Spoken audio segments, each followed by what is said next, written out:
How do you battle through tough days? Yes. That's a great question. I think that there's a few things that we can do. In fact, this is part of what I'm writing about in my next book, Indistractable. Nice. I think that it depends. What do you call a tough day? Let's start with that. I'll tell you what a tough day can look like to me. And a tough day to me is when I get distracted. Is when I don't do what I wanted to do. That I didn't spend my time in the way that I most wanted to. And I think this is a very common problem today. Part of the reason I wrote Hooked in the first place was because I saw how difficult it was for me to stop using my devices. Like when I wanted to write, I would find, myself, I'll just Google this or I'll email that. Right. When I really wanted to write. When I was with my family, I would get distracted, right? Like my poor little girl saw so much of me looking at my phone. It's embarrassing and it's terrible. And so that was a big part of why I got interested in Hooked and why I'm working on Indistractable now. So a terrible day to me is when I don't spend my time the way I would like to spend my time. Now that's a very big difference than I think how I used to describe a bad day, which was, I didn't get anything done. They're related, but they're not the same thing. And I think a big mistake that people make is that they schedule their day based on what they want to get done, right? Of course you do, right? Sure. But that's actually wrong. It's wrong to schedule your day based on output. Instead, you should schedule your day based on input. And the only input you can control is your attention and your time. Welcome to the Habits to Goals podcast with Martin Grunberg. It's time to take control of your life. Are you ready to achieve goals faster and more consistently than ever before? You need the Habit Factor. You're listening to Habits to Goals, the podcast that helps you create the habits that lead to success. And here is Martin Grunberg. All righty, here we go. Welcome back. Thank you for joining me. My name is Martin Grunberg. You have reached Habits to Goals. Today we have just a phenomenal guest, a guy I've been basically hunting down. He is, for lack of a better way to describe it, a habit guy. He's really a fantastic thought leader. When it comes to habit, he comes from this background. He describes his work as living at the intersection, which I love, Nir, of technology and psychology. So welcome to the show, Nir Eyal, best-selling author of the book Hooked. How you doing, Nir? I'm doing great, Martin. Thanks so much for having me on the show. Hey, it's, like I said, it's an honor. It's probably long overdue. I think when I reached out to you, I had explained that coincidentally, or perhaps not, you and I both shared some time on Aiden's podcast. And so that got me scurrying to do a bit more research and learn about more of what you're doing. And then I got hooked, so to speak. And I was like, I got to talk to Nir. So here we are again. Thank you for joining me. I believe, and I should say us, I believe you know how we kick off the show with what we call the GTR, the Good Things Report. Now, as the guest, you can either kick off or defer to me. Sure, I'm happy to kick off, actually. So what's my good thing to report is that next week is the Habit Summit, which I am thrilled about. It's like the holidays and New Year's and April Fool's Day all rolled into one. It's just like a great fun day for me, and my birthday all rolled into one. We have this big conference every year that we do in San Francisco, and so that's next week, April 10th through 12th. And so that's what I'm really excited about because it's been a long time coming. This is the 5th year we've done it, and we're really looking forward to it. It's a great conference. That is phenomenal. I didn't realize it. It's going off next week. Of course, I probably should have known that. I was thinking it was a bit more off in the future, but maybe, and I should back up and say happy birthday. So you got a lot of good things going on. So April 10th, and that would be what next? Is that next? Tuesday, Wednesday, Thursday. Tuesday, Wednesday, Thursday. right, well, in San Francisco. I'm going to bump this up in the queue and do my best to get this out next Wednesday. I should say our best. And then that way, hopefully, as the episode floods into the Bay Area, we drag a few more people, point a few more people to your convention. So conference. That's amazing. Fantastic. And it happens every year. So if you miss it one year, it'll be back the next year. Yeah, and hopefully we'll talk more about that as we come around to the back end of the show. All right, well, my GTR, and this is weird. I'm sure there's some hooked relationship. In fact, I know there is, because it's related to something I saw on Facebook. And follow me here. So I pull up Facebook, and there's a quote, and I actually pulled it up here. It says, "Sitting peacefully, doing nothing, spring comes and the grass grows all by itself." And the reason this is a GTR is that was something I shared in 2010 that I thought was very meaningful. And near what it, at the time, what it was a great reminder to relax and to do things like to meditate. And I just love that saying, sitting peacefully, doing nothing, spring comes and the grass grows all by itself. So if you or the listener were to go about 4 episodes back, I tripped upon this book called,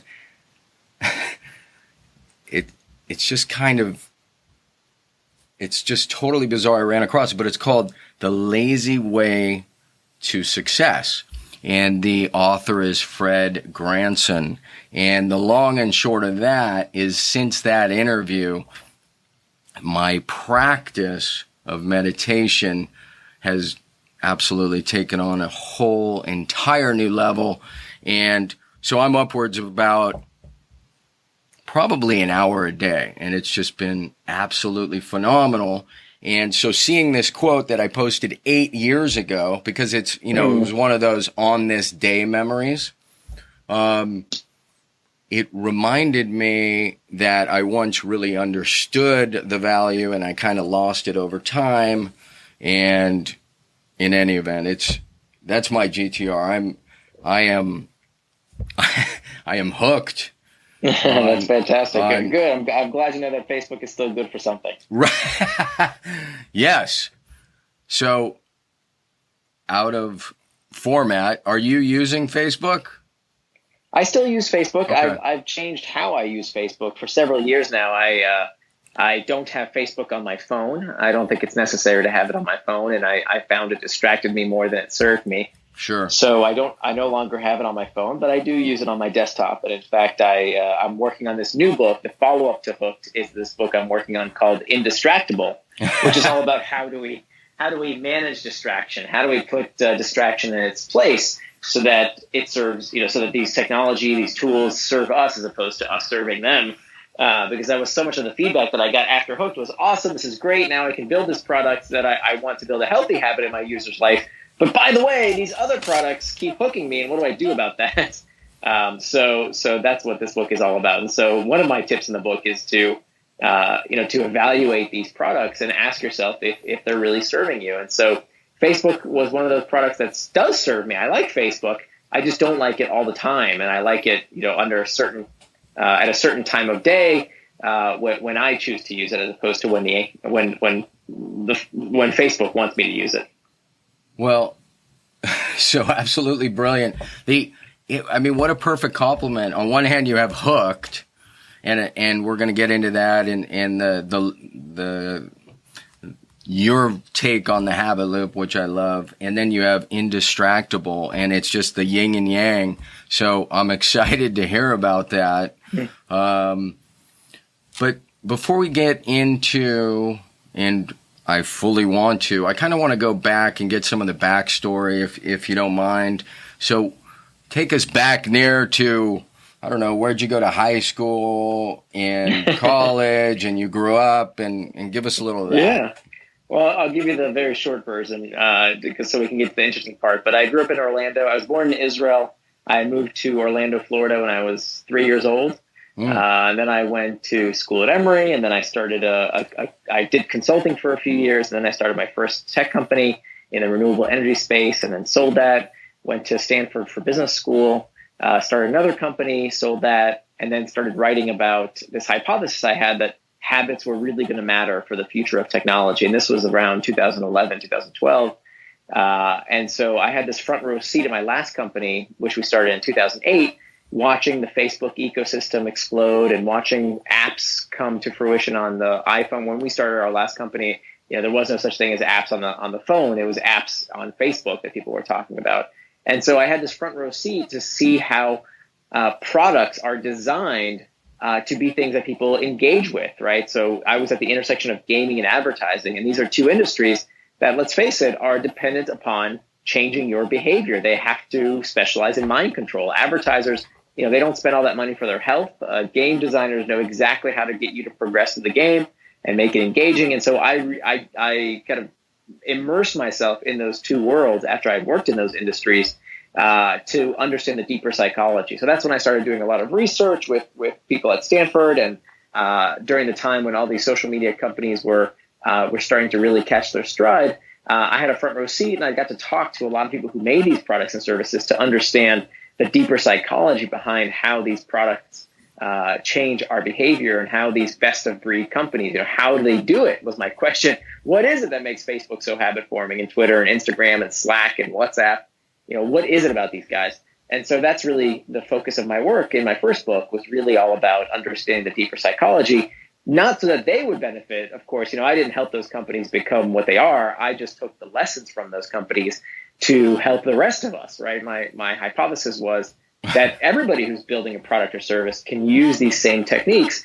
Why should it just be the video game companies and Facebook that figures out how to get us to do certain things? Why can't it be, fitness apps and apps that help you save money, and technology products that we use at work, and things that we use to connect with family and loved ones? All of these products can be made better using these techniques from behavioral design. And so that's really been the focus of my work over the past several years. So, and what a fantastic synopsis. You covered so much ground right there. I kind of, so you were, and I know that's by design, but I like to dig in a little. So Sure. Pardon me for some questions. So you're born in Israel. You move out to the States at what age? 3. Copy. And then you're in LA growing up, or Orlando, you said? Orlando. Got it. And when is that where you went to high school? Yep. Okay. Sweet. And then you move out to LA and you're doing some consulting. What I love, Nir, is I saw, and I have never seen anybody do this, very creative, on your bio on your website, you link to the School of Hard Knocks. Right. Well, that's where I got most of my education. I could say I went to Stanford and did all this other stuff and taught there and all that, but really where I got the most experience was starting companies, sometimes succeeding, mostly failing, and that's where I learned the most about business. Yeah, and that's why probably I love it, because I'm in the same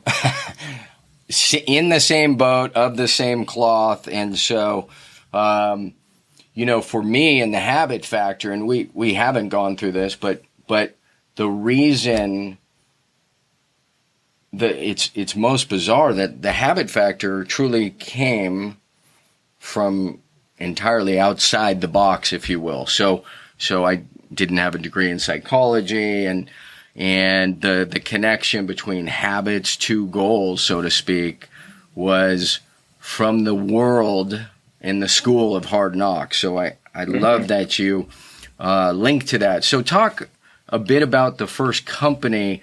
Was that the advertising or marketing, or was that was marketing first? No, my very first company that I started was in the renewable energy business. This was a very long time ago, back in 2001. Nice. 2003 we started it. I love it. And then it was acquired 3 years later. We sold the company. Wow. And what kind of renewable energy? This was in the solar business. Okay. So we were kind of like Solar City. At the time, Solar City didn't exist. Now it's a publicly traded company that was then merged with Tesla.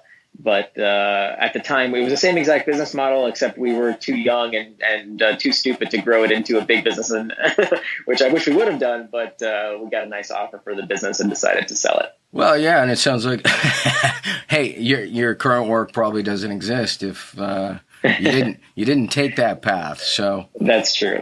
Yeah. And then after that, then I decided to go to business school, and that's where I started the second company, which was in the advertising and gaming space.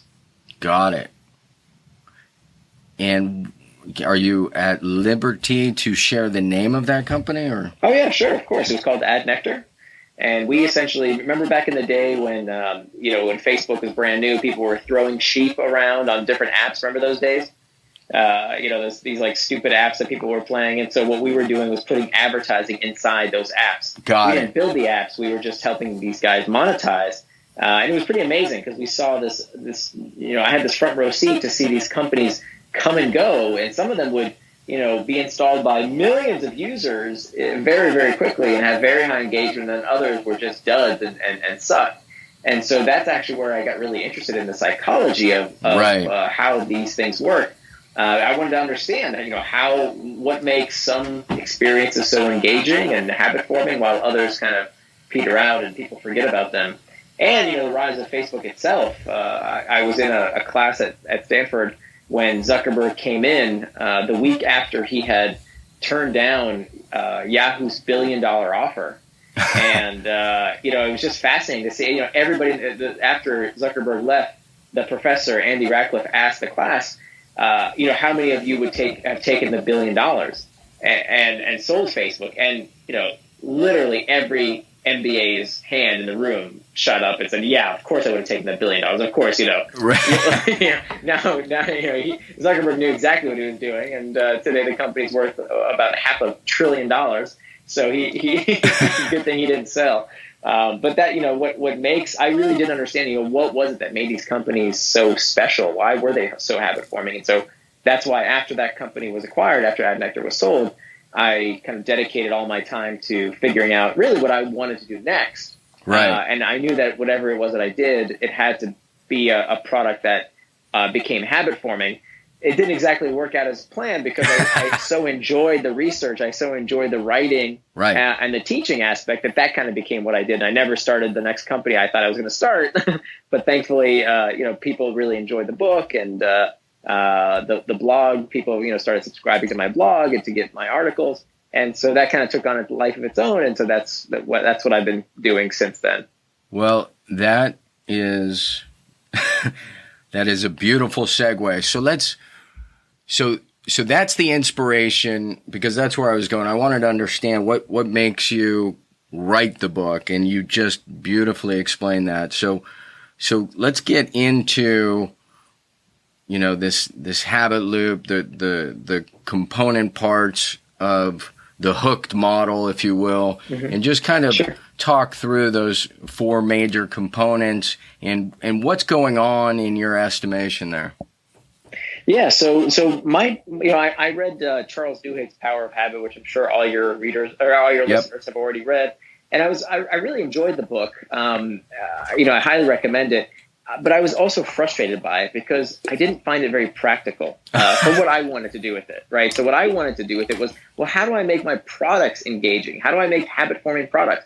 And I literally did a Google search for how to build habit-forming products, and I couldn't find that book. It didn't exist. Oh, my goodness. And so I wrote the book I couldn't find. And so that was the inspiration for Hooked. I mean, that's the subtitle, right? Hooked, How to Build Habit-Forming Products. And I realized that there's a different model. I'm sure everybody who's listening knows the kind of habit loop of a cue, reward, and some kind of feedback, or what is it? Cue, action, reward. Sorry, action, reward. Well, which I think is nice for your own behavior. I mean, it's basically operant conditioning. If you think back to Pavlov or Skinner, I mean that's what it is. Right. Habits are nothing more than just another form of learning.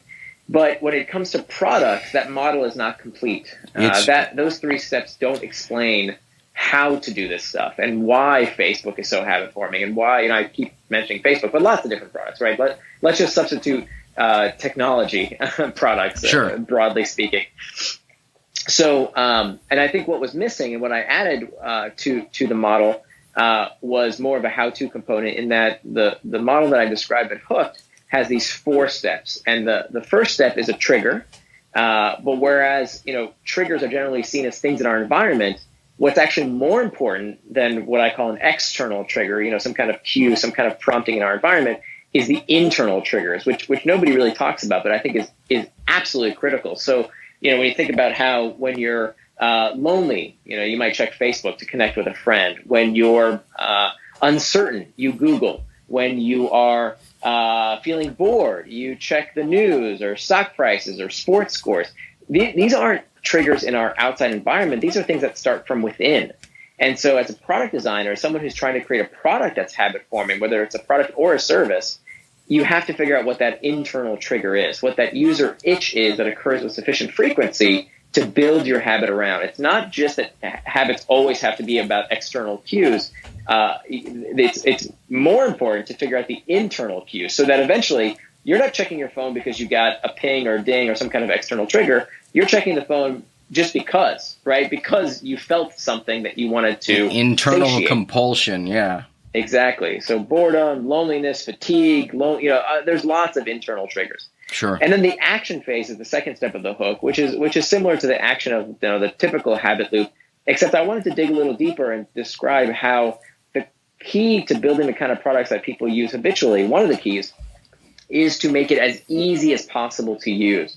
So this is where I cite the research of BJ Fogg, which I'm not sure many folks are familiar with, where he talks about the easier something is to do, the more likely people are to do it. Right. And so if you think about the history of technology, really the core of all technological innovation, I don't care if it's the cotton gin to the iPhone, is about making the work easier to do. And the easier you can make something, the less friction there is to get the thing done, the more likely people are to do it.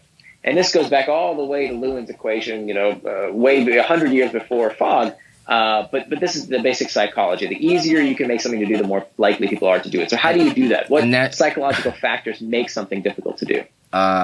Just to interject real quick. So that's in theory because we're energy, and energy is always looking for, the easiest path, if you will. I mean, that sounds like it's getting a little esoteric, but I think there's something there. So absolutely, the easier the action, the more likely it is to become a habit, and habit is just a pattern of energy. So sorry to interrupt. Keep going. No. And then the third phase that I think is different from the typical habit loop is variable rewards. So I bring in this idea of intermittent reinforcement that Skinner studied, where if you give a reinforcement on a predictable schedule, you get less of a response than when you give a reinforcement on a variable schedule. So if you think about what makes an experience interesting and exciting, it's always the unknown. It's always variability, right? So if you think about the slot machine, right. When you play a casino slot machine, it's the uncertainty of, can I win? What's going to happen when this machine stops spinning? When you think about sports, right? Why are sports fun to watch? Because there's an uncertain outcome. Why are movies interesting? Well, because you don't know how the conflict is going to resolve.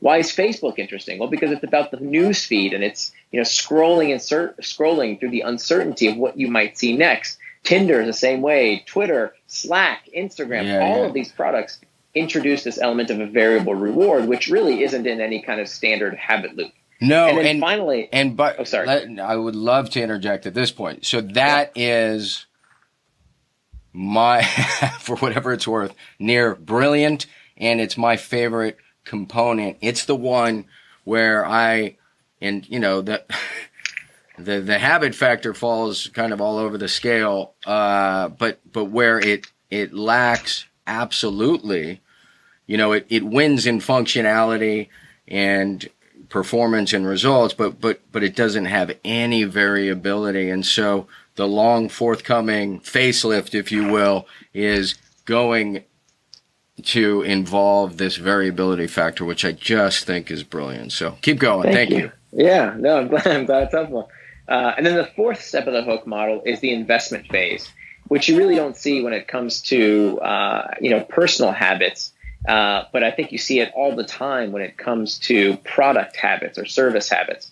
That what companies that form habits do is that they get the user to invest, sure, and that increases the likelihood of the next pass through the hook. So the way this happens in two ways. So the first way that investment increases the likelihood through the next pass of the hook is by storing value.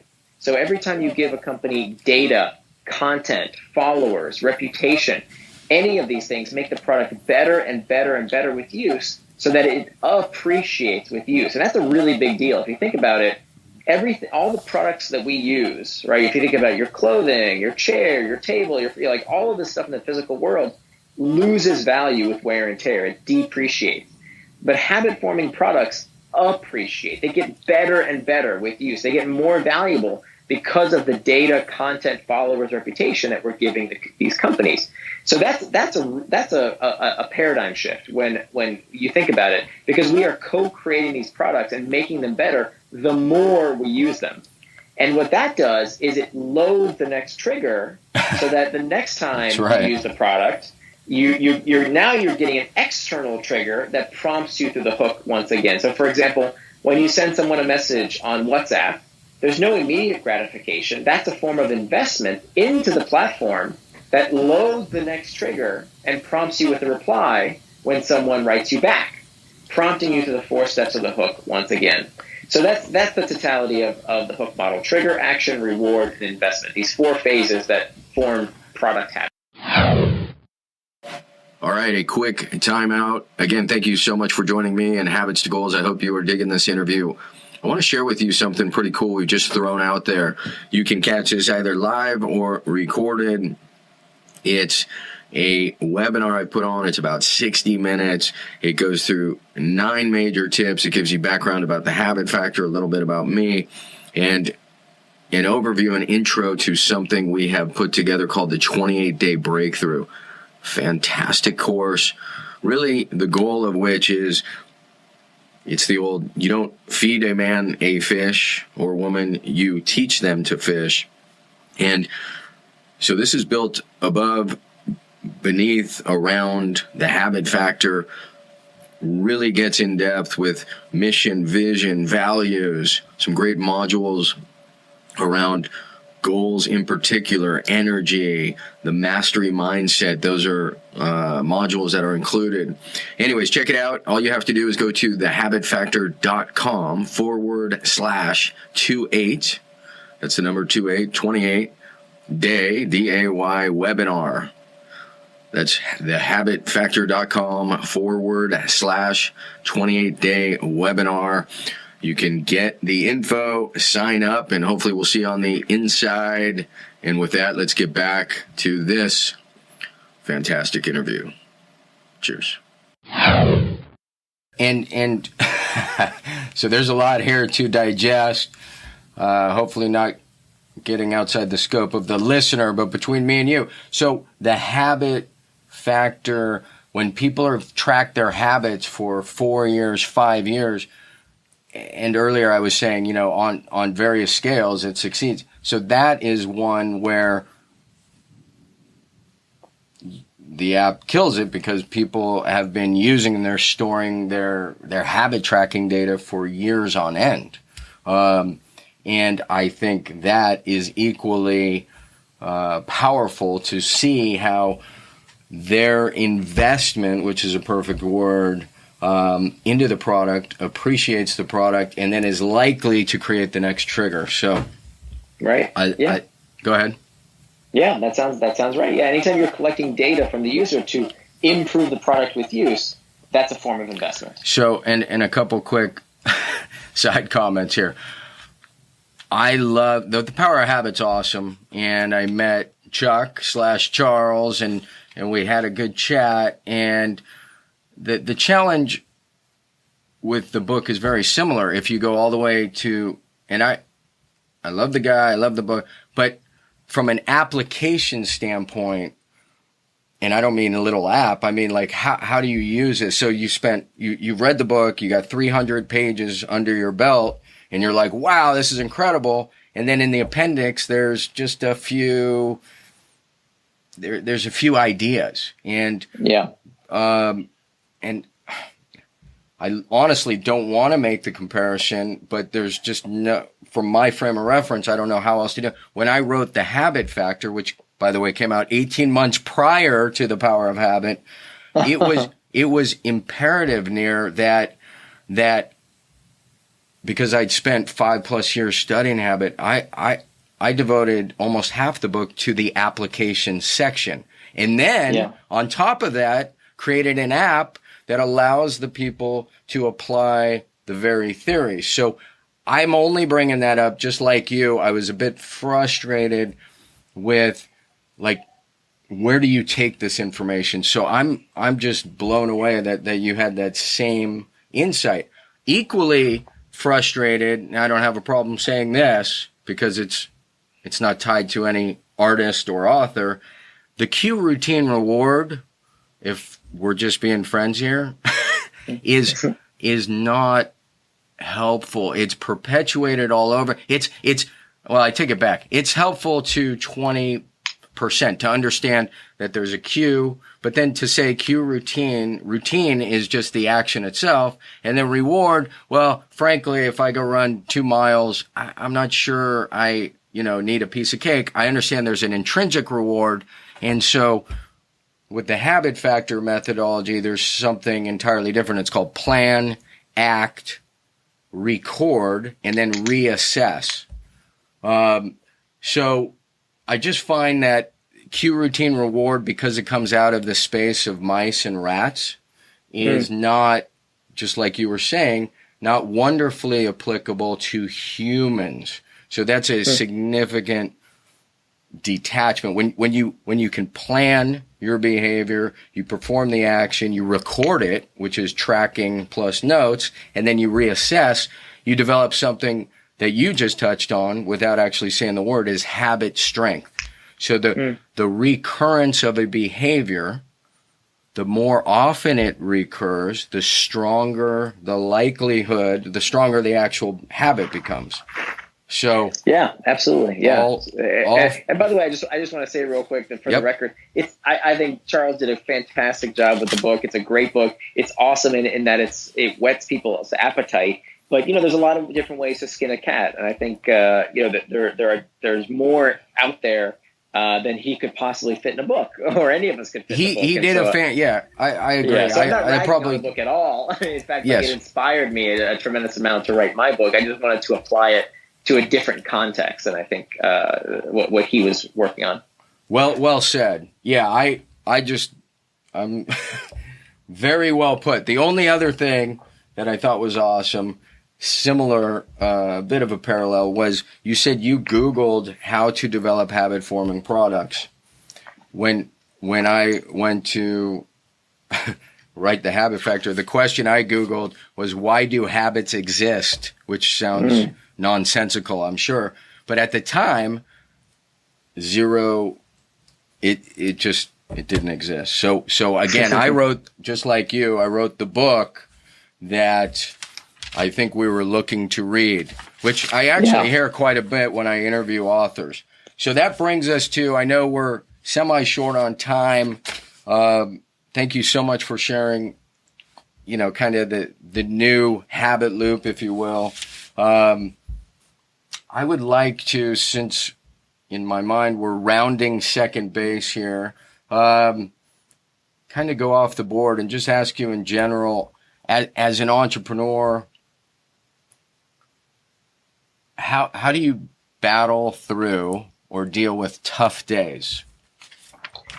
How do you battle through tough days? That's a great question. I think that there's a few things that we can do. In fact, this is part of what I'm writing about in my next book, Indistractable. Nice. I think that it depends. What do you call a tough day? Let's start with that. I'll tell you what a tough day can look like to me. And a tough day to me is when I get distracted. Is when I don't do what I wanted to do. That I didn't spend my time in the way that I most wanted to. And I think this is a very common problem today. Part of the reason I wrote Hooked in the first place was because I saw how difficult it was for me to stop using my devices.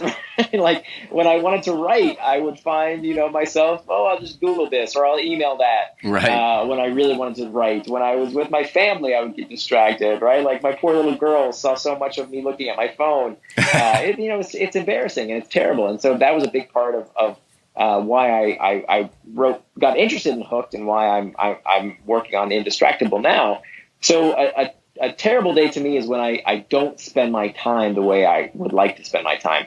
Now that's a very big difference than I think how I used to describe a bad day, which was, I didn't get anything done. They're related, but they're not the same thing. And I think a big mistake that people make is that they schedule their day based on what they want to get done, right? Of course you do, right? Sure. But that's actually wrong. It's wrong to schedule your day based on output. Instead, you should schedule your day based on input. And the only input you can control is your attention and your time.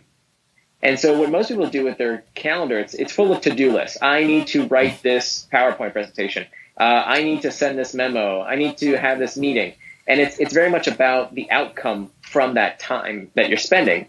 But there's study after study has found that humans are terrible at predicting their productivity because there's so many exogenous factors that we can't control, right? I'm just waiting on information from this guy, and I need to talk to this person, and then I'm not really sure how long it takes me to write a paper or a presentation. So we're really bad at planning output, but what we can always control is attention and time. So one of the techniques that I think has really helped me have better days is to schedule out every minute of my day. And It sounds crazy. And if you look at my calendar, you say like, oh my God, no, why would you do that? That's so rigid. It's not that I always stick to it because I do fall off track sometimes. But what's fantastic about it is whenever I catch myself and say, wait a minute, am I spending my time the way I want to be spending my time? I don't have to think about what should I be doing anymore. I just look at my calendar and it tells me exactly what I should be doing. And so that's made a really big difference for me and it has made me have a lot fewer of those terrible days, is literally scheduling out every minute of my day. Wow. So that parallels something Covey loved to say, the ex-great Stephen Covey. It's not about prioritizing your schedule. It's about scheduling your priorities. Absolutely, yeah. It's funny because a lot of times I talk to people who point a finger at today's technology and say, this technology is so distracting and so addictive and I can't get anything done. And, if it wasn't for this damn email and damn Facebook and damn Slack, then I could be productive. And I say, you know what? That's a really good point. Let me see your calendar, right? Take out your calendar out. What did you plan to do today? Right. And they show me their calendar and it's blank. Right? Or there's big, huge gaps in their calendar of hours and hours of, get work done. Well, what the hell does that mean? So the rule I like to tell people is you cannot call something a distraction unless you know what it is distracting you from. Excellent. I love that. So you've really got to know what it is that you need to do. And then if something takes you off track, okay, that's a distraction.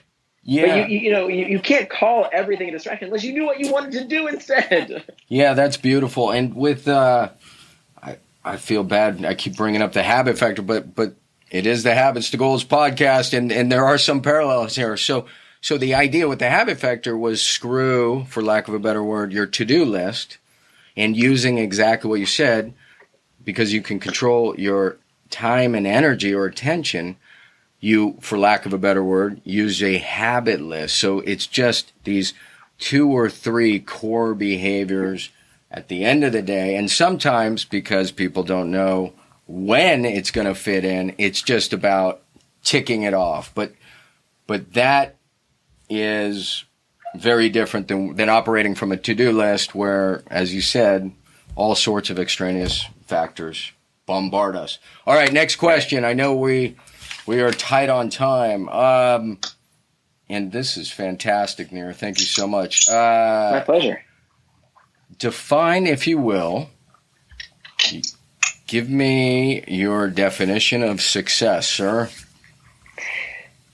Success. That's a tricky question. That's a hard one. How do you define success? I don't know if I have any kind of brilliant answer. I mean, I'll give you what first came to mind. Sure. I think my idea of success is freedom to work on what I want to work on, and I don't always have that freedom, but the more time that I have, that's the more successful I feel, right? Just the freedom. I remember my dad is a really smart guy, and I really admire him. And one of a lot of things that he said kind of stick in my mind. And I remember one day he told me about money and how, people are rich, and why, I think I admired how, like, oh, I want to be rich like so and so. And he said, what for? What's the money for? What is money? And he said, money is not happiness. Money is freedom. It buys you the opportunity to be free from doing things you don't want to do. So to me, success is the freedom to do what I want to do. And that, whether that's being with my family, whether that's doing nothing, whether that's learning. Right. I mean, I love learning. One of my favorite words is autodidact, right? A person who teaches themselves. That's what I love to do, is to teach myself. And my books and my writing is always about something that I'm struggling with, that I want to learn. The fact that my job today is to learn things that are interesting to me and share them with others and hope that they find it interesting is my dream job.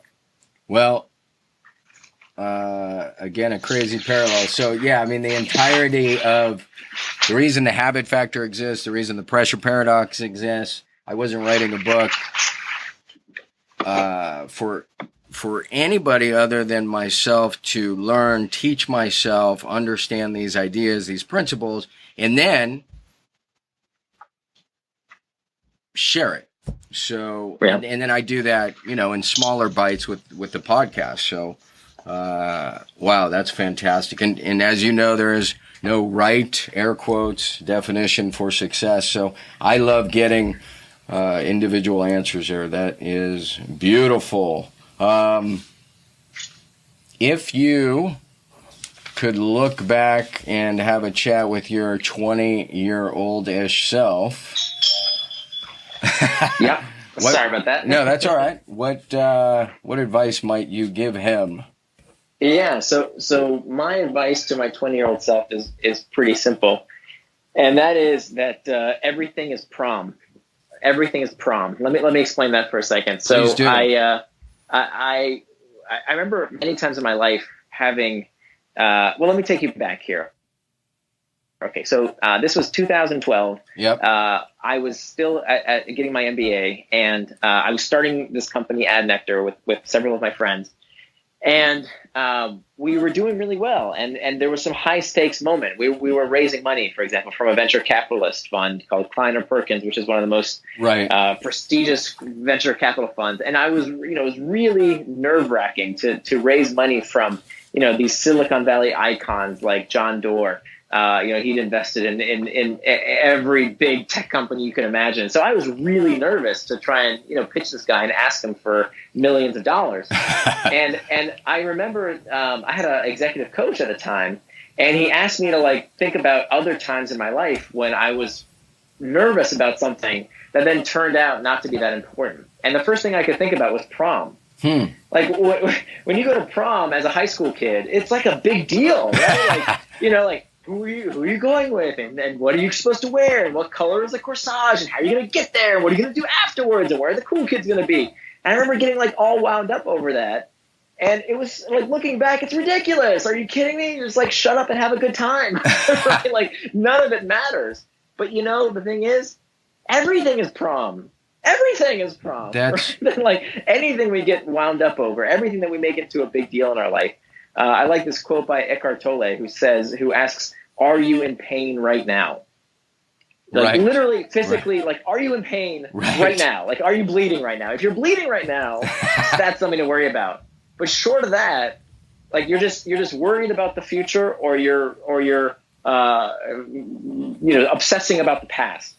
Yeah. And so I think that's something that I really wish I would have known earlier, is that it doesn't mean you shouldn't take life seriously. It's that maybe we shouldn't always take it so seriously. Maybe we shouldn't. Me in particular, I have a tendency to get too wound up. Yeah. Right. That none of it really matters all that much. I think you nailed it. It's both. It's this theme that I keep running across. It's what you do with prom is you plan it. You spend time preparing and planning, and because you are nervous about it, it's worthwhile to go through those steps. But then It's both. It's also, it's not a big deal. It's like, right. you know, right. In so a big cosmic perspective, we're just a tiny blue marble in a huge black vacuum. And like none of it is all that important at the end of the day. I can't believe you had a coach at like 20 or 22. That's incredible. Well, I was running this company, and so it was I needed an executive coach. It was very helpful. Yeah, I bet it was. I'm just blown away. That's that is very mature. So it is habits to goals. You have a habit book. I have a habit book. I'd be remiss if I didn't ask you for one or two of your favorite habits, your habits you believe are instrumental near to your success. Please share. Well, habits that are instrumental to my success. Instead of habits, habits a lot of times get confused with routines. Habits are defined as these impulses to do a behavior with little or no conscious thought. Correct. But I would actually say that a lot of what I do that a lot of people call a habit is actually a routine. So, for example, daily exercise. That's not really a habit. That's a routine because it requires conscious thought. I mean, every morning I think about, I don't really want to go to the gym today, but I do it anyway because it's a routine.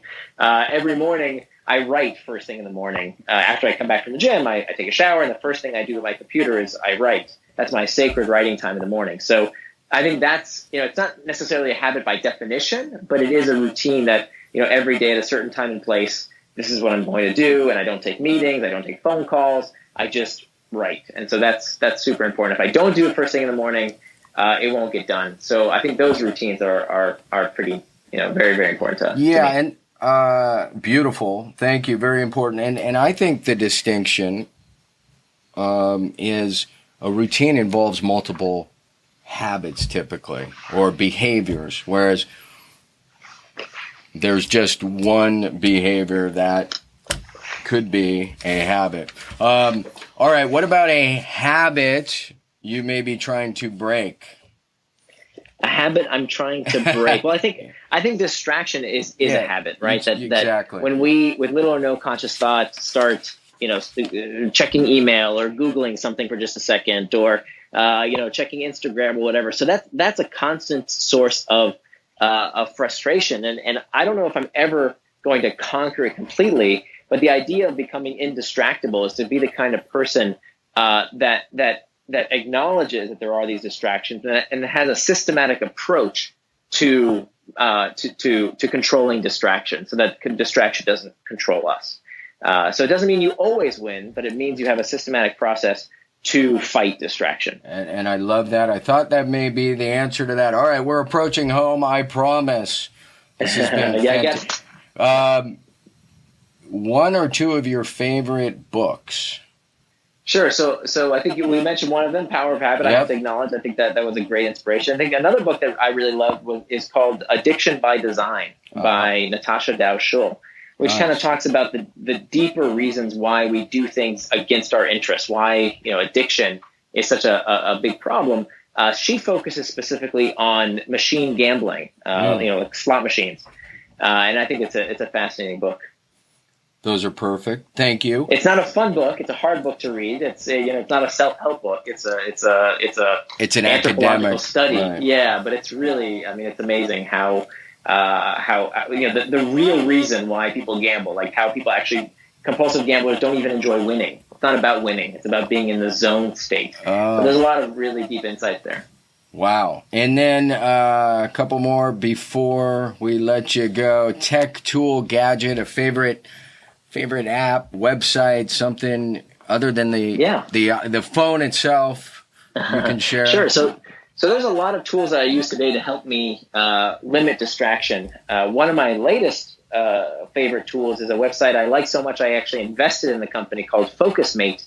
And FocusMate, remember Chat Roulette? Did you ever try Chat Roulette? I did not. Where you like be connected with some random stranger, and then there started being a lot of like shady stuff going on. But anyway, that sounds super sketchy. It's like that, but for work and without all the nasty bits. So basically, what you do is you sign up for a time. You say, okay, I want to have my concentrated writing time from whatever it is, 8 o'clock to 9 o'clock in the morning. Yep. You're matched with another person, and then at that time, you have to show up. You see the other person's face. You say, hi, how you doing? What are you working on? Okay, go.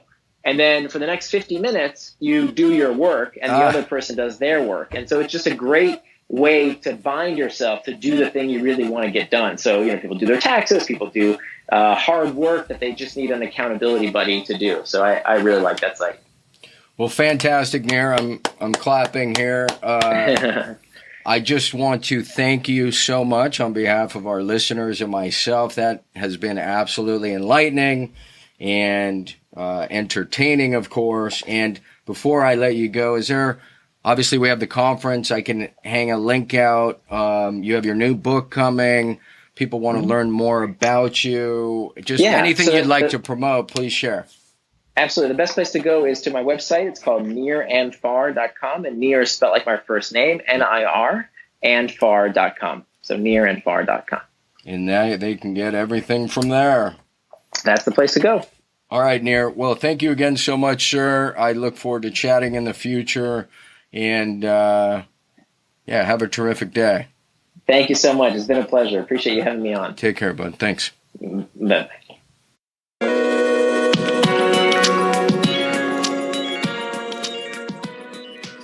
Today's episode is brought to you by Audible.com.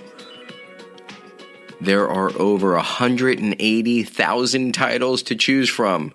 If there's one thing I know, and I think Jim Rohn was the one who said this originally, in 5 years, the difference in your life will be largely based upon two things: the books you've read and the relationships you have fostered. Doesn't it make sense to take advantage of the downtime, whether you're on the road, on a run, in the gym, kill a couple birds with one stone, get a book going? It's phenomenal. The more people I turn on to it, the more compliments I get. Not that I've actually done anything. 180,000 titles to choose from. You get one free book a month, 30% off any other book. Again, check it out. audibletrial.com/habits to goals. I'm going to say that again real quick. audibletrial.com/habits to goals. And that is the number 2. And of course, when you support our sponsors, you are supporting the show. So thank you again. I am extremely grateful. We'll see you at the next episode.